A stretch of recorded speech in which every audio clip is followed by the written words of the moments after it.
Hey there, how can you unlock six figures through property investing? I'm Aaron Young. I'm Andrew Woodward. Investment Insights starts now. Always great to have your company, and you too, Andrew, of course. Welcome to the program Investment Insights, presented by The Investor's Way. Each episode, we dive into the world of wealth creation and provide practical tips of how you can master your money. So, today we are talking about the Australian dream. What is it anymore? For most, it's of course building a property portfolio that secures a comfortable retirement. Today we'll unveil 6 key strategies to turn that into a dream and a reality as well, because for many it feels like we're starting behind the dream at this stage. Andrew?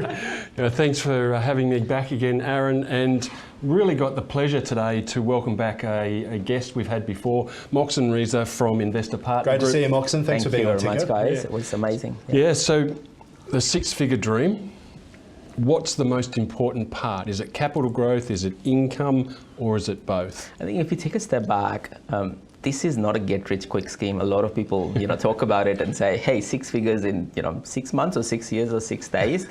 I feel like I've woken up in the middle of the night and turned on the television and I'm seeing one of those ads. Yes.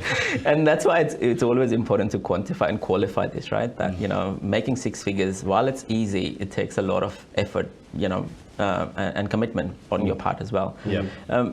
A great question, Andrew. So when you think about capital growth versus yield, I'm going to add the third ingredient into the mix, which is the manufactured returns that a lot of investors forget about. So when you talk about 6 figures and you're talking about 100,000 or more,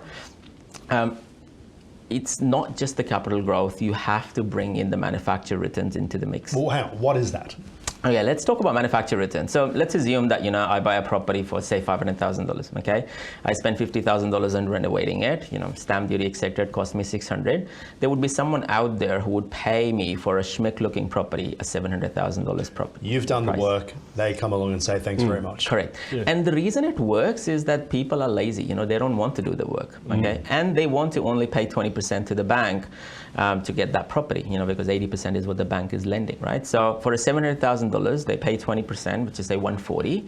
On $500,000, they still pay $100,000, right? So they're like, well, $40,000 is not enough worth for me to go out there and make the effort. What they're missing out on is, well, there's actually $100,000 of profit in the deal if you end up spending that 40, right?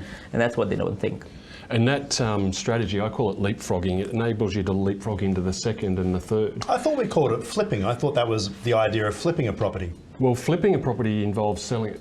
Right, I Whereas see. in this case, you're not selling it. You're Yeah. going to draw out that equity and use Correct. it to get the next one. I see. Yeah. And a really unknown statistic in property investing is that most people don't go past number one. So to create a 6-figure income, you've got to go past number one. Yeah. So when you first start out, Speaking as a firstborn child, I actually quite like that strategy. It's a shame number 2 and 3 came along. The first and the foremost strategy is always buy and hold, and that's what you would see majority of the investors do, right? right, And and they would finger cross themselves thinking that this property is going to grow. But if you get the data right, and if you make sure that you can catch the short-term growth, you can get that chunky growth of 15 to 20% in the first 6 to 12 months. Andrew, I just want to catch you back on what you said. Why do you believe it is that people are kind of getting stuck on the first one and not moving to 2 and 3? Is that a new thing? Is it awareness? Is it the cost? Is it the hassle? it's probably a combination of everything you've just described and borrowing capacity. So a lot of people will tend to buy above where they need to necessarily, and then hamstring their ability to leapfrog into the next one. Yep. And because they get rejected early on, they then say, well, obviously this, growing my portfolio is too hard, and so they stop. And so that's a really great, way to ask the next question, which is, if I want to create a six-figure portfolio in terms of income, what do I need to focus on first? Is it that manufactured growth? Is that the key? So when you talk about the three key ingredients, the growth, the yield, the manufactured returns, I call it, we've talked about this before as a few methods. So there needs to be a structured way of foundational, expedition, and the worthy stages of property investing. And you can think about this as first-time investors, experienced investor, and high net worth investor. As a foundational investor, first-time investor, you need to focus on growth and short-term growth while managing the yield. So you can't go out, buying properties at 2 or 3% yield. You need to at least keep 4.5% yield or more. And so you're managing your cash flow while your focus is growth. And the reason being, as a first-time investor, that you don't walk away in a property deal having $1 million. You only have probably like saved 50 or 80 or $100,000. And what you want is you want that 100 to become 200 or 300 pretty quickly. And that's why growth takes precedence over everything when you're buying your first property. What I feel like I'm hearing from the two of you is that it's really about the decisions you make initially that either set you up or hinder you as you carry on down the path. Absolutely. 100%. And look, I think a lot of people are also, it's not so much why don't people buy 2, 3, 4 properties. Andrew was right. A lot of the factors plays into this part. But what I've always felt is it's the nervousness of management of debt that plays the biggest part. People, like, debt is not bad. It's the management of debt that is bad. You manage anything badly or poorly. You mismanage a marriage and you're looking for a divorce. You mismanage a property portfolio and you're looking for a poor retirement. And so it's the management of debt that basically gets people scared and walked away from, gosh, I have a $5 million debt, how am I going to manage it? Well, if you don't buy it correctly in a structured fashion, you don't get the right growth, you don't add the right cash flow into the property portfolio, of course you're going to suffer. Andrew, question for you. You and I have spoken about this topic a fair bit in terms of not just putting all of your eggs into one basket. If you are an investor, an astute investor, would you recommend people to buy that second, third, fourth property or use that money to be able to look at other investments, whether that be gold, like you and I have spoken about in the past, or the stock market? Is one of the reasons why people don't put all their eggs into their basket is because you tell them not to? Well, that's a great question. And no, it's not necessarily that I tell them not to, but I recommend people use their property portfolio to grow their property portfolio. And we then have external cash that we're putting aside for other things. And I think Moxin would agree that and he's touched on this already, one of the big factors is the management of debt. So we don't want to create all of this crossover or cross-pollination of debt that can potentially hinder our ability to grow our portfolio. All right, I'll hand it back to you guys. Thanks for the answer. So let's dive into some strategies. I'm not going to hold you to 6. Yes. But what are some of the strategies that you can use to achieve that six-figure income? One of the most easiest one that is right on the par right now, especially with housing crisis and rental crisis, is rooming houses or co-living properties. And a lot of people, this idea of buying 6, 8 or 9 properties is almost impossible. Like, people are like, I can't think about having 9 properties. But if you set up your house properly, and you can do it to your existing houses, or you can custom design and build a house purely from a rooming house side of things. What is a rooming house? Well, you are individually renting out rooms instead of you renting out the whole place, right? And you can do that quite easily. There are res code requirements. The council allows you to do that in majority of the states as well.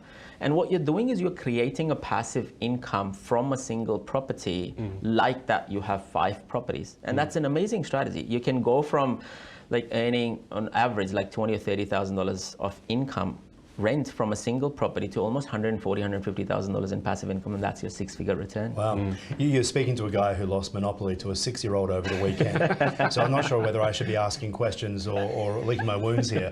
But when we're talking about diversifying different property types, does that add an extra complication to people? Talk to us about what advice you give to people when they're perhaps not just looking at a house or an investment property, but as you say, rooming, boarding, different lodging. Yeah, definitely. Look, I mean, when you talk about properties as a different asset class, you need to consider thinking about what each property is going to do when you're going to exit this, because everything is about retirement. This is not just about, me beating my chest and saying, hey, I have 4 properties or 5 properties, right? It's about how do I manufacture growth so that I can improve my lifestyle and have a better retirement. So every property that you're going to add to your property portfolio needs to have a purpose for it. Is it the cash flow? Is it the growth? Is it intergenerational wealth? Am I going to pass this baton to my kids or my generation? Right? So you need to think about it logically and structurally from that perspective. And so when you think about properties, buy and hold, where you would have, simplest normal properties, purely from a buy and hold perspective. Then you would have properties that are rooming houses where it's, significant cash flow. You can also consider, commercial properties. You can also consider properties where you might increase your risk appetite and save the house at the front and build one at the back. Again, a very simple strategy that a lot of people don't think about. And then we've talked about renovation, which is, again, a lot of people can jump on the tools and deliver some of this themselves. So we've talked about the rooming house, or co-living, I think is one of the more common terms we're hearing these days. What's another strategy that we can use? Another strategy which is a lot more advanced is the development strategy. So when you talk about development strategy, there are various different things that you can do developments. Naturally when you say development, people think that, okay, I'm going to strip the house down and I'm going to build a high-rise with 15,000 apartments here, right? That's not the case. Development could be as simple as you saving the house at the front and building one at the back. It's as simple as that. And so I did that, when I was young. I saved that, and this was in Reservoir in Melbourne. I saved the house at the front, built 2 at the back. Costed me about, I think, $550 to build 2, but I cleared up close to about $700,000 from that single deal. Took me about 2 years to do it. But again, there's a lot of support required, and you need to put a good team around you to do this. The funny thing is, Aaron, the funny thing that I'm hearing is with my clients is there's more and more people who are becoming open to the idea of developing existing property, whether it's their families or their own. They're more and more open to the idea of let's go and do a little bit of development to enhance the growth. Yeah. Well, I'm thinking of doing it with the property I rent in at the moment to put a granny flat out the back. Yes, portable houses, right? Talk to us though, just finally, about people who are starting out, people who are maybe in their 20s and things, who the idea of property 2, 3, 4 feels so far away. But as we say, they're the moments that you're setting yourself up for either failure or success, right? And one of the strategies that I've tested with a lot of my clients is what we call it is rental arbitrage. So you rent out a property. Rental what, sorry? Rental arbitrage. Right, okay, yeah. And so you don't own a property, but you control a property in such a way that you can generate rent out of this. And so let's assume that Andrew has a property and he is not really aggressive in his risk strategies. And so I go to Andrew and say, Andrew, can you rent me a property? And he rents me one of his properties at say $500 per week. I use that property and sublet it for Airbnb, for roaming houses, and I create more income out of this. But I take a lease from Andrew at $500. He's happy with $500. He does not want more, but he's happy for me to take that risk on that property. And so what I've done is I've got control of the property. I don't own, but I'm generating income out of this. Amazing strategy. I have a client who owns 43 properties in Melbourne CBD, which he technically doesn't own, but generates close to about $300,000 in passive income. Wow. And he lives a very nomadic life. He lives in different properties every week because he's got 43 of them. I mean, that's a lot of bedrooms. I might have to apply that strategy with my son. Yes, get him out. Moxin, thank you so much for your time. Thank you very much, Aaron. Thank you, Andrew. And a reminder, the program that you've just been watching is for information purposes only. Always do your own research before making any financial decisions. To learn more and maybe do some of that research as well and how you can master your money, visit theinvestorsway.com.au to get in touch with the wonderful Andrew. Thanks so much for joining us here on the program. Thanks, as always, you're watching Ticker. We'll be right back. You're watching Ticker. We'll have more in just a few minutes.